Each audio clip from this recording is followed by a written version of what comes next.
don't you run down through your observations here? And I got a couple of notes to share.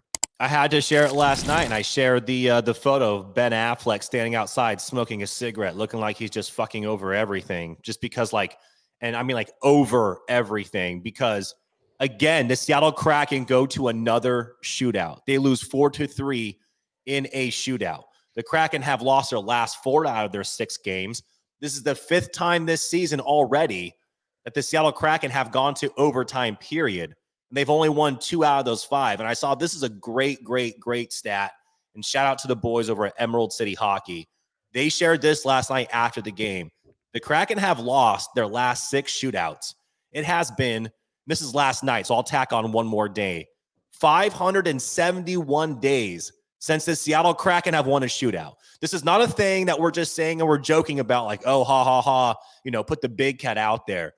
It's a thing, Jeff. 571 days. Like, whenever the Kraken go to a shootout, all the opposing team has to do is get 1 goal in net. And by the way, that's exactly what Arizona did last night in order to secure the victory. And it's freaking exhausting watching it, because not only is everyone just over it, there were so many people being like, I just want to go to bed, and the Kraken are playing overtime again. And I'm like, yeah, I could not agree with you more.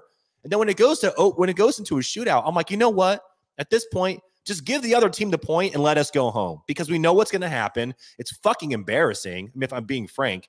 And at some point, I don't know, is it a mental thing? Like, if we were to take the guys that we have in the shootout right now, is it Bjorkstrand, Eberle, and Beniers, and swap them out for 3 more? Would that mess with their confidence, Jeff? This is a sincere question, because it's like they're not doing anything. And at some point, it's like, do we just swap them out fully? I mean, what's going on? I mean, fucking do like an all defense lineup out there. Put like Dundertaker, Big Rig, and the Big Cat. I mean, like at some point, there has to be something the team can do, because this is not working. I don't understand how. Like, these guys have shots. So here's my 2 takeaways is, number 1, yes, you're right. That you can't let I can't let, I love Ebbs, but he can't be in the shootout anymore. No more. You've lost that shot. Like, even though I think we broke this down a couple episodes ago, I think he's like the leader in Kraken history as far as shootout goals, which is like, I think we've scored 4 in our history probably. And you nailed it with like, we can't score. There's no creativity. There's nothing. So like, honestly, I was thinking this morning is like, I need to make a video where a Kraken coach is holding open auditions for shootout. Like shootout, folks to like perform in the shootout. That's what it should be. I think it should be, hey, who here hasn't taken NHL shootout chance here? Okay, you're in. Next time, we're doing this right now. And I think that's what should happen. It shouldn't be the same guys doing this over and over again, because it's broken. And I think this comes down to what's broken is like, what were we known for last year? Is we were known for scoring 5-on-5, like, full strength.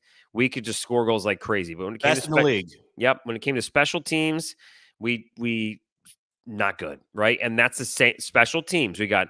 And I consider a shootout a special teams situation. So you got the shootout, you got the power play, and you got the penalty kill. And last night, the penalty kill, not good. And the power play like is okay. It's better. I think the power play this year arguably is better than it was last year, which is so sad. far. Sad. Which is sad. But here's what I noticed last night, which was awesome, is they really need to dive into, I think, some more set plays, and I think they have them. But like some more set plays. For example, Clayton Keller's 2 power play goals, the same exact goal. It was phenomenal to watch this young team figure out, like, this is a play that I think probably 80% of the time is going to result in a goal on the power play. And that was basically, he sets up on the right circle, right? And he basically, the puck gets passed into the middle, and then it's a quick, dump down to Clayton Keller on that right circle, pass to the center in the middle, and then right back to Clayton Keller for that one-timer and the top shelf. He did that twice. Yeah. So what that tells me is 2 things: is penalty kill didn't catch on to that same exact setup, same exact situation. Somebody should have been all over Clayton Keller. So that was bad on us. But what an awesome set play where I guarantee you, who Clayton Keller is a great young scorer in this league. I guarantee you, like at practice every day, he's sitting there right there in that same exact spot, taking 100 shots and just cranking them, and just getting really good at that one thing. And that's what we got to figure out for us. Last year that was kind of Matty Beniers' spot. Like Matty Beniers could steal that same exact play, work on it over and over and over again, perfect that shot, and he could do that. That could be his deal.